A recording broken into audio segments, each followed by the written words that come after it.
sport admission CSC centre private government প্ৰতিষ্ঠাৰ কাৰণে যদি আপোনালোকে ক্যাৰেক্টাৰ সাৰ্টিফিকেট বা পুলিশ ভেৰিফিকেশন সাৰ্টিফিকেট কাৰণে অনলাইন এপ্লাই কৰিছে কেনেকৈ আপোনালোকে পুলিশ ভেৰিফিকেশন সাৰ্টিফিকেট ডাউনলোড কৰিব বা যদি আপোনালোকে এতিয়ালৈকে সাৰ্টিফিকেট লাভ কৰা নাই এপ্লাই কৰাৰ কিমান দিন পিছত সাৰ্টিফিকেট লাভ কৰিব সকলো এই ভিডিঅ'ত কম তো ভিডিঅ'টো প্ৰথমবাৰ সকলোকে চাই থাকিব যদি আপুনি আমাৰ চেনেলত নতুনকৈ আহিছে চেনেলটো সাবস্ক্ৰাইব কৰি বেল আইকনে প্ৰেছ কৰি ল'ব যাতে আহিবলগীয়া গুৰুত্বপূৰ্ণ ভিডিঅ'ৰ নটিফিকেশন আপোনালোকে মিছ নকৰে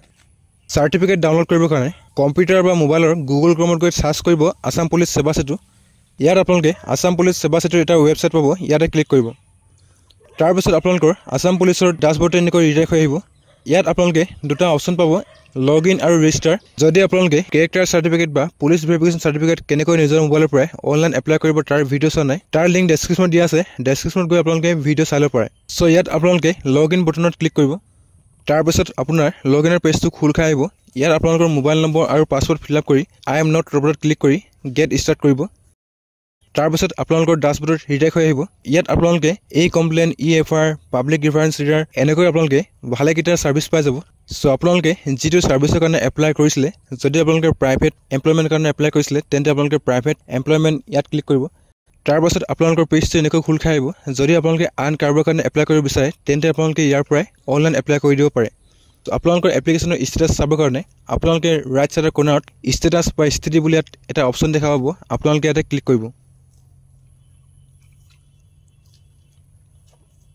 তাৰ পিছত আপোনালোকৰ পেজটো এনেকৈ খোল খাই আহিব ইয়াত আপোনালোকৰ ৰেফাৰেন্স নম্বৰ ডিস্ট্ৰিক্ট আপোনাৰ নেম সকলো শো কৰিব ইয়াতে আপোনালোকে ষ্টেটাসত যেতিয়ালৈকে আপোনালোকৰ এপ্লিকেশন একসেপ্ট নহয় আন্ডাৰ ৰিভিউ দেখাব যেতিয়া আপোনালোকৰ এপ্লিকেশন একসেপ্ট কৰা হ'ব ইয়াতে আপোনালোকৰ ক্লোজ বুলি লেখা হ'ব তাৰ পিছত ক্লোজৰ ওচৰতে আপোনালোকে আই বটন দেখা পাব সাৰ্টিফিকেট ডাউনলোড কৰিবৰ কাৰণে আপোনালোকে এই আই বটনত ক্লিক কৰিব তাৰ পিছত আপোনালোকৰ ভেৰিফিকেশন ডেসক্ৰিপচনৰ এটা মেনু পপআপ হ'ব ইয়াত আপোনালোকৰ ষ্টেটাসত have no criminal history as per police station records এনেকৈ শো কৰিব যদি আপোনালোকৰ পুলিচ ষ্টেচনত ৰেকৰ্ড আছে তেন্তে আপোনালোকে শো কৰিব পাৰে বা আপোনালোকৰ পুলিচ ভেৰিফিকেশন সাৰ্টিফিকেট জেনেৰেট নহ'ব পাৰে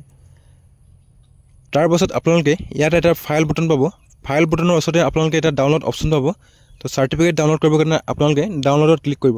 তাৰ পিছত আপোনালোকৰ যি ক্যাৰেক্টাৰ সাৰ্টিফিকেট বা পুলিচ ভেৰিফিকেশন সাৰ্টিফিকেট জেনেৰেট হৈ আহিব আৰু এইখন আপোনালোকে যদি আপোনাৰ প্ৰিন্টাৰ আছে প্ৰিন্ট কৰিব পাৰে যদি আপোনালোকৰ প্ৰিন্টাৰ নাই তেন্তে আপোনালোকে সেভ কৰি ল'ব সো সাৰ্টিফিকেট আপোনালোকৰ ভেৰিফিকেশন ৰেফাৰেন্স নম্বৰ আপোনালোকৰ এমপ্লয়মেন্ট টাইপ যদি প্ৰাইভেট সাৰ্ভিস লিখা থাকিব নেম অফ এপ্লিকেন্ট আপোনালোকৰ নেম ফাদাৰ্স নেম আপোনাৰ ফুল এড্ৰেছ এপ্লাইং ফৰত যদি আপোনালোকে CSC কাৰণে এপ্লাই কৰে আপোনালোকৰ CSC লিখা থাকিব যদি আপোনালোকে এডমিশনৰ কাৰণে এপ্লাই কৰে তেন্তে আপোনালোকৰ এডমিশন যদি আপোনালোকে সিম ৰিটেইলাৰ কাৰণে এপ্লাই কৰে তেন্তে আপোনালোকে সিম ৰিটেইলাৰ যি এপ্লিকেশন হেতু লিখা থাকিব নেম অফ অৰ্গেনাইজেশ্যনত যদি আপোনালোকৰ কিবা অৰ্গেনাইজেশ্যনৰ নেম দিছিলে তেন্তে আপোনালোকে নেম অফ অৰ্গেনাইজেশ্যনত শো কৰিব তলত আপোনালোকৰ সুপ্ৰিটেণ্ডেণ্ট অফ পুলিচৰ সিগনেচাৰ আৰু সিল মৰা থাকিব সো এনেকৈ আপোনালোকে যে ক্যাৰেক্টাৰ সাৰ্টিফিকেট বা পুলিচ ভেৰিফিকেশন সাৰ্টিফিকেট নিজৰ মোবাইলৰ পৰা মাত্ৰ 2 মিনিটত ডাউনলোড কৰিব পাৰে ভিডিঅ'টো প্ৰথমবাৰ সকলোকে চোৱাৰ কাৰণে ধন্যবাদ যদি আপোনালোকে ভিডিঅ'টো চাই ভাল পালে তেন্তে লাইক কৰিব যদি আপোনালোকৰ কিবা সুধিব লগা থাকে তেন্তে আপোনালোকে কমেন্ট বক্সত কমেন্ট কৰিব পাৰে আজিৰ ভিডিঅ'ত ইমানেই আকৌ এটা নতুন ভিডিঅ'ত লগ পাম থ্যাংক ইউ